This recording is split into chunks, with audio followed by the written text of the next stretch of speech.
بن جائے، خطابت کی گلفشانی مسلم ہے زمانے میں، یہ نجاشی کے آگے جعفر تیار بن جائے۔ سامعین کرام، انشا پردازی کا انحصار قلم پر ہوتا ہے، جبکہ خطابت زبان پر انحصار کرتی ہے۔ خطابت کے دو بنیادی عناصر ہیں، نمبر 1 استدلال کی قوت اور زبان و بیان کی تاثیر و دلکشی، نمبر 2 جذبات کی فراوانی۔ خطیب اپنے حسن فکر خیال کو پیش کرتا ہے تو اس کا مقصد یہ ہوتا ہے کہ دلیل و برہان، زور بیانی اور طاقت لسانی کی قوت سے اسے سامعین کے دل میں اتار دے اور ان کے احساسات و جذبات کو اپنی جانب کھینچ لے۔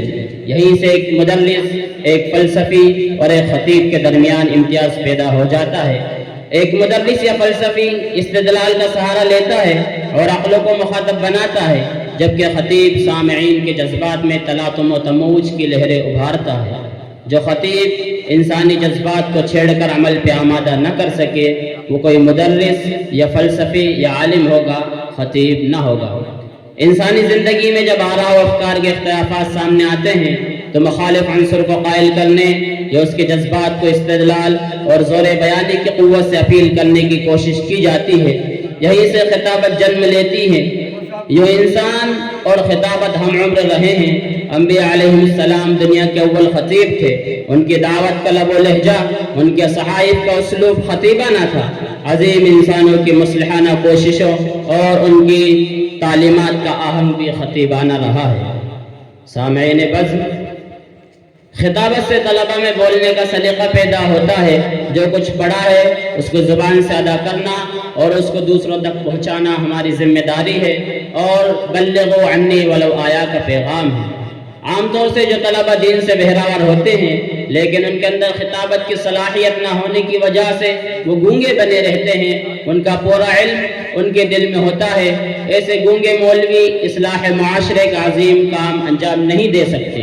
یہ بات مشہور ہے کہ مولانا ابوالکلام آزاد جہاں نثر نگاری کے امام تھے، وہیں خطابت کے میدان کے عظیم شہسوار بھی تھے۔ پلک جھپکتے ہی ہزاروں قلوب کے اندر انقلاب کی آگ بھر دیا کرتے تھے۔ مولانا عطا اللہ شاہ بخاری کے بارے میں مشہور ہے کہ اپنی خطابت کے سحر سے ہزاروں لوگوں کو جہاد آزادی کے لیے کھڑا کر دیا کرتے تھے۔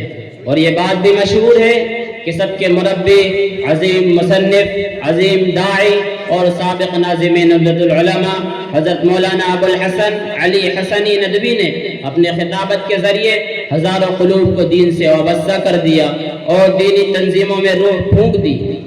خاص طور سے مجلس مشاورت، پیام انسانیت اور مسلم پرسن اللہ کی تحریک میں حضرت مولانا نے اپنی روح پھونک دی تھی۔ موجودہ علماء اور داعیان ان کی تقریروں سے قصبے فیض کیے ہوئے ہیں۔ ان تمام چیزوں کے بیان کرنے کا مقصد یہی ہے کہ ہمارے دارالعلوم کے طلباء میں خطابت کی صلاحیت پیدا ہو اور وہ بھی خطابت کے فن کو سیکھیں اور صحبان و وائل کا نام زندہ کریں۔ تاثیر بیاں، زور بیاں، سحر خطابت، تاثیر بیاں، زور بیاں، سحر خطابت، یہ کام کی چیزیں ہیں، انہیں اور سوا کا۔ عزیز ساتھیوں، اگر آپ خطابت کے میدان میں پراٹے بھرنا چاہتے ہیں تو مندرجہ ذیل امور کو حفظ جاں بنا لیجیے۔ اپنی سیرت و کردار کو نکھاریے، اخلاص عمل اور نصب العین کی بلندی کو مطمح نظر بنائیے۔ زبان کی درستگی کی سمت دھیان دیجیے، زبان میں سلاست اور طلاقت پیدا کیجیے، الفاظ کے صحیح تلفظ کی سمت دھیان دیجیے، مطالعے کا شوق ابھاریے اور ہر موضوع پر مطالعہ کیجیے، آواز میں ترنم اور زیر و بم پیدا کیجیے، اپنی شخصیت میں وجاہت، متانت، سنجیدگی پیدا کیجیے۔ ان نصیحتوں پر عمل کر کے ہم ایک کامیاب خطیب اور مخلص داعی بن سکتے ہیں۔ اسی دریا سے اٹھتی ہے وہ موجے تند جولا بھی، اسی دریا سے اٹھتی ہے وہ موجے تند جولا بھی، نہنگوں کے نشے من جس سے ہوتے ہیں تہو بالا۔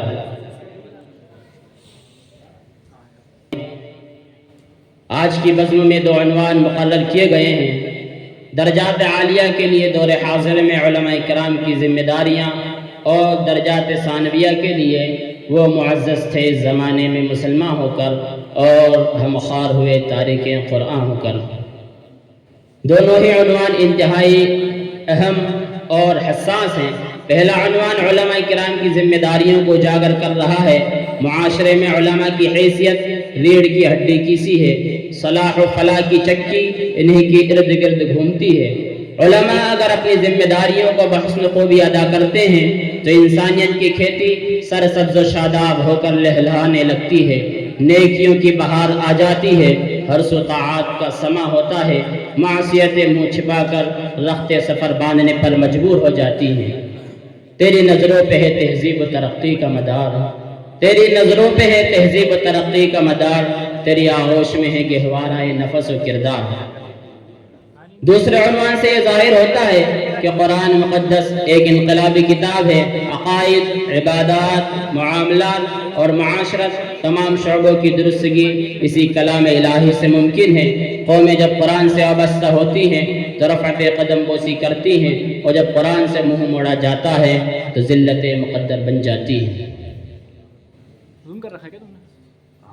معزز سامعین، قبل اس کے کہ جلسے کا آغاز ہو، میں حکم صاحبان کی ترتیب بتا دینا مناسب سمجھتا ہوں۔ فرع اول کے مساہمین کی ترتیب کچھ اس طرح ہے۔ پہلے حکم حضرت مولانا طاہر صاحب ندوی، مولانا محمد راشد صاحب ندوی، مولانا محمد عفان صاحب ندوی۔ اب میں حکم صاحبان سے بصد احترام درخواست کرتا ہوں کہ وہ مسند تحکیم پر جلوہ افروز ہوں۔